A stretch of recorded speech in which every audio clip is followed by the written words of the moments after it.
In today's video, I'm going to teach you how to link Google Ads to Google Analytics 4.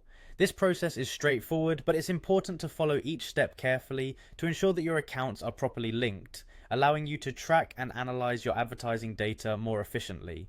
First, let's begin by heading over to Google.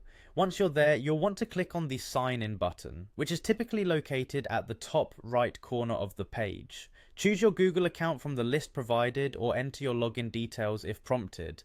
Make sure you use the account associated with both your Google Ads and Google Analytics accounts to avoid any permission issues. Once you've entered your password, click on Next to proceed.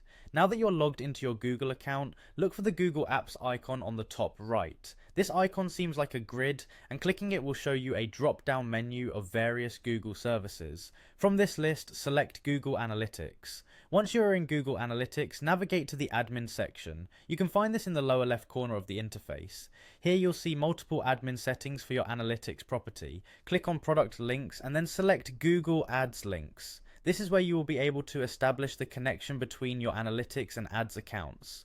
Next, you'll see an option called Link towards the upper part of the screen. Click that to initiate the linking process. You will then be directed to a page where you can choose which Google Ads accounts you wish to link. Click on Choose Google Ads Accounts, and from the list, select the specific ads account you want to link. If you have multiple accounts, ensure you're choosing the correct one to avoid any discrepancies in collected data. After selecting your Google Ads account, click on Confirm to finalize your choice. Following this confirmation, there may be additional settings you need to configure. These settings might include choosing whether you want to enable personalized advertising or not.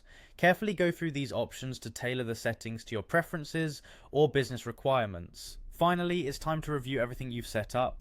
Make sure all the details are correct and that you've selected the right accounts and set the appropriate configurations. Once you're certain everything is in order, click on the Submit button to complete the process, and there you have it. Your Google Ads account is now successfully linked to Google Analytics 4. This integration will allow you to capture detailed insights from your advertising campaigns, which you can use to fine-tune your marketing strategies. Thanks for watching, and I hope this guide has helped you through the linking process. If you have any questions or need further assistance, feel free to leave a comment below.